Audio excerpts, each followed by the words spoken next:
ሰላም ሰላም። በሀገር ውስጥ እንዲሁም በኤርትራ በውጭ ሀገር የምትኖሩ እህቶች፣ ወንድሞች፣ አባቶች፣ እናቶች የጌታ ሰላም እና ጸጋ ባላችሁበት ስፍራ ሁሉ ይብዛላችሁ እላለሁ። እኔ ወንድማችሁ ፕሮፌት ሐሰን እጅግ በጣም ደህና ነኝ። ጌታ የተባረከ ይሁን። ዛሬም እንደተለመደው አንድ መልእክት ነው እዚህ በፊታችሁ ያለሁት። እሱም መልእክት የጌታ ድምፅ ነው። የጌታን ድምፅ የሚሰማ ሁሉ መንገዱ የተቃና ይሆናል። ክብር ለኢየሱስ ይሁን። ይህንን መልእክት ለመስማት እጅግ በጣም ራሳቸውን እንድታዘጋጁ አበረታታቸዋለሁ። ምክንያቱም የአንድ ሰው ድምፅ አይደለም፣ የሰማይ ድምፅ ነው። የአምላክ የእግዚአብሔር ድምፅ ስለሆነ ይሄ ድምፅ ለአንድ ሰው የምስራችን ይዘው ወደ ቤቱ ወደ ህይወት ይመጣል። ስለዚህ ወዳጆቼ ሆይ ላበረታታችሁ እወዳለሁ። እግዚአብሔር አምላክ በዘመናት መካከል ሲናገር ነበረ፣ ዛሬም ይናገራል። ለሚሰሙት ሁሉ ይናገራል። የሰማ ሰው ግን አምላክ እግዚአብሔር እንደተናገረው ይሆንለታል። ክብር ምስጋና ለኢየሱስ ይሁን። ስለዚህ ይህንን መልእክት ብዙ ሰዎች ጋር እንዲደርስ እፈልጋለሁ። እንደዚህ አጫጭር የሆኑ መልእክቶችን በእግዚአብሔር ቃል መሰረት አስተላልፋለሁ። ለብዙ ሰዎች እንዲደርስ ሼር እንድታደርጉ አበረታታችኋለሁ።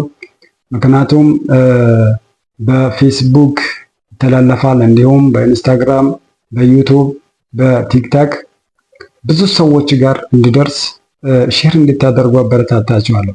ከእናንተ የምፈልገው ነገር ምንድን ነው ካላችሁኝ በጸሎት ከጎኔ እንድትሆኑ እንዲሁም ደግሞ ሼር በማድረግ ብዙ ሰዎች ጋር እንዲደርስ እንድታደርጉ አበረታታችኋለሁ።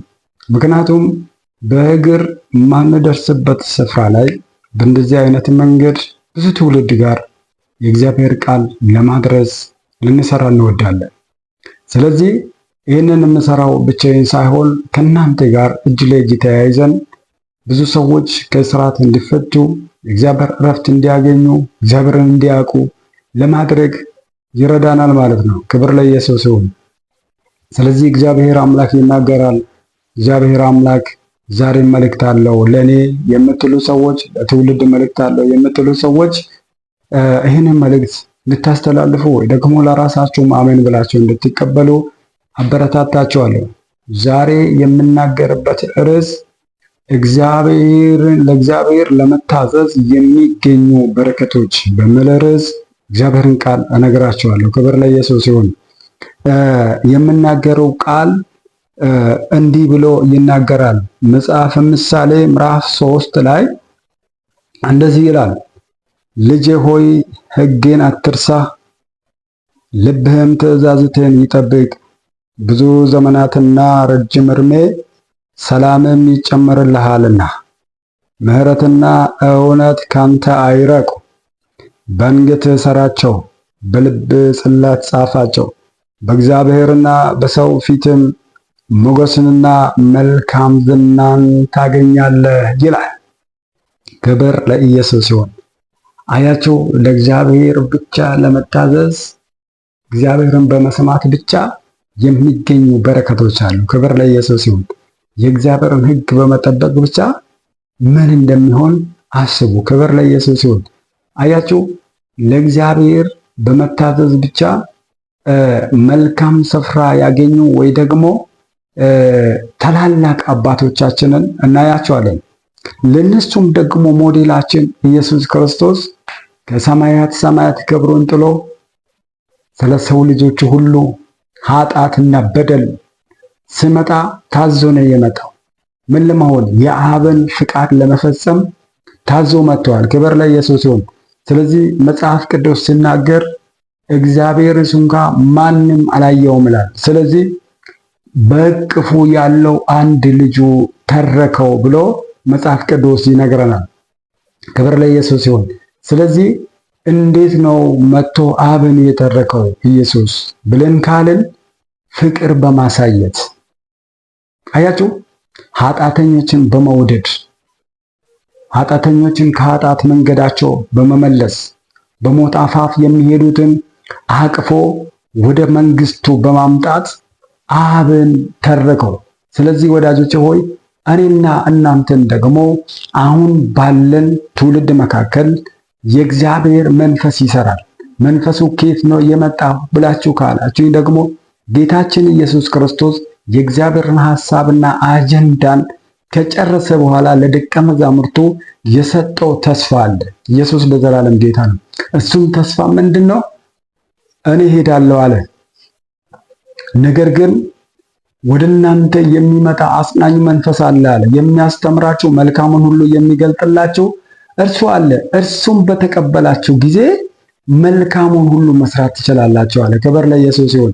ስለዚህ ዛሬ ላይ ያለ ትውልድ በኢየሱስ ክርስቶስ ያመነና መንፈስ ቅዱስን የተቀበለ ሰው ሁል ጊዜ ምን ያደርጋል? መልካምነትን እያደረገ ያልፋል። ምን እያደረገ? ለእግዚአብሔር እየታዘዘ። ክብር ለኢየሱስ ይሁን። ለእግዚአብሔር በመታዘዝ ውስጥ ያሉ በረከቶች አሁን ያነበብኳቸው ቃላቶች ናቸው። እነሱ ምንድን ናቸው? አያችሁ? ክብር ለኢየሱስ ይሁን። በመታዘዝ እግዚአብሔርን በመስማት እርሜ ይበዛልሃል፣ ሰላም ይሆንልሃል። ክብር ለኢየሱስ ይሁን። እናሳ አንተ ብቻ ሕጌን አትርሳው። ምን አድርግ? በአንገትህ እሰር። ከዛስ በልብ ጽላት ጻፋቸው። የምንን? የእግዚአብሔርን ሕግ። ምን ለመሆን? መልካሙን ሁሉ ለማየት፣ በደስታ ለመኖር። እርሜ ላይ እርሜን እንዲጨምርልህ ከፈለግ የእግዚአብሔር ሕግ ያስፈልግሃል። እህቴ፣ ወንድሜ፣ እናቴ፣ አባቴ ልንገርህ፣ ከእግዚአብሔር ውጪ የሚሆን አንዳች ነገር የለም። እግዚአብሔርን የሚሰማ ሰው ሁል ጊዜም ሞገስ አለበት፣ ሁል ጊዜም ሰላም አለው፣ ሁል ጊዜም የእግዚአብሔር አብሮነት ከሱ ጋር አለ። ክብር ለኢየሱስ ይሁን። ስለዚህ እነግርሃለሁ፣ እግዚአብሔር አምላክ እንደዚህ ይለኛል፣ የሚታዘዙ ይሻገራሉ አለ እግዚአብሔር። ክብር ለኢየሱስ ይሁን። አያችሁ፣ ለእግዚአብሔር ካለመታዘዝ የተነሳ ብዙ ሰዎች እርማቸው ሳይደርስ የሚቀጩ ብዙ ሰዎች አሉ። አያችሁ፣ ሕግን ጠብቅ፣ ምን ይሆንልሃል? እርሜ ይበዛልሃል። ክብር ለኢየሱስ ይሁን። ስለዚህ እነግራችኋለሁ ዛሬ በክርስቶስ ኢየሱስ ስም መንገዳችሁ ላይ ቆሞ የሚከራከራችሁ፣ ሌላ ድምፅ የሚያሰማችሁ፣ እግዚአብሔር እንዳትታዘዙ የሚያደርጋችሁ የትኛውም የዚህ ዓለም አመፃ ልጅ በጌታ በኢየሱስ ክርስቶስን ከዙራችሁ እንዲወድቅ ጸልያለሁ። እግዚአብሔር አምላክ ድምፁን በመስማት ብቻ በመታዘዝ ብቻ ወደ ተባለላችሁ ስፍራ መድረስ ትችላላችሁ። ክብር ለኢየሱስ ይሁን። ጠላት ይጠፋል ይወድቃል ብሎ ሊጠብቅ ይችላል። ነገር ግን የጠራ እግዚአብሔር፣ የምናገርሽ እግዚአብሔር፣ እየመከረሽ ያለው እግዚአብሔር የታመነ አምላክ ስለሆነ ውድቀትና ጥፋት አይሆንም። በኢየሱስም ደስተኛ ትሆናላችሁ። ደስታ የሌለበት ሰው አትሆኑም። እርማችሁ በኢየሱስም በምድር ላይ ይጨምራል። ክብር ለኢየሱስ ይሁን። ሞገሳችሁ ይጨምራል። ክብር ለኢየሱስም። ዝናንና ሞገስን ታገኛለህ። የት? በትውልድ መካከል። እንዴት? ለእግዚአብሔር ለመገዛት እግዚአብሔርን እሺ ብሎ በመታዘዝ እግዚአብሔር አምላክ በዚህ በረከት ይባርካችኋል። ታዘዙ ለእግዚአብሔር፣ ተገዙ ለእግዚአብሔር፣ አቤት በሉት እግዚአብሔርን። ክብር ለኢየሱስ ይሁን። ዛሬ በዚህ ቃል መሰረት ጸልያለሁ። የትኛውም መንገዳችሁ ላይ ቆሞ የሚገዳደራችሁ በኢየሱስ ክርስቶስ ደም ወደቀ ዛሬ። ክብር ለኢየሱስ ይሁን። ስለዚህ ወዳጆቼ ሆይ እንዲህ ብላችሁ አውጁ። አምላኬን እሰማለሁ፣ ድል እነሳለሁ። አምላኬን እታዘዛለሁ፣ በእርሜ እኖራለሁ፣ በሕይወት እኖራለሁ። ክብር ለኢየሱስን። ደስታ ይሞላላችኋል። ሕይወታችሁ በምድር ላይ በመልካምነት ትጎናጸፋላችሁ። ክብር ለኢየሱስ ይሁን። ስለዚህ እንደዚህ ያሉ አጫጭር የሆኑ መልእክቶችን ሁል ጊዜ በፌስቡክ፣ በዩቱብ እንዲሁም በቲክታክ፣ በኢንስታግራም አስተላልፋለሁ። ለብዙ ሰዎች ሼር አድርጎ ይሄ መልእክት በኢየሱስ ክርስቶስም የአንድን ሰው ደጅ ያንኳኳል። ሞት ያልፋል፣ ውርደት ያልፋል። በኢየሱስ ስም ከበረከት ጋር ትገናኛላችሁ። በናዝሬቱ በኢየሱስ ክርስቶስ ስም ብዬ ጸልያለሁ። አሜን።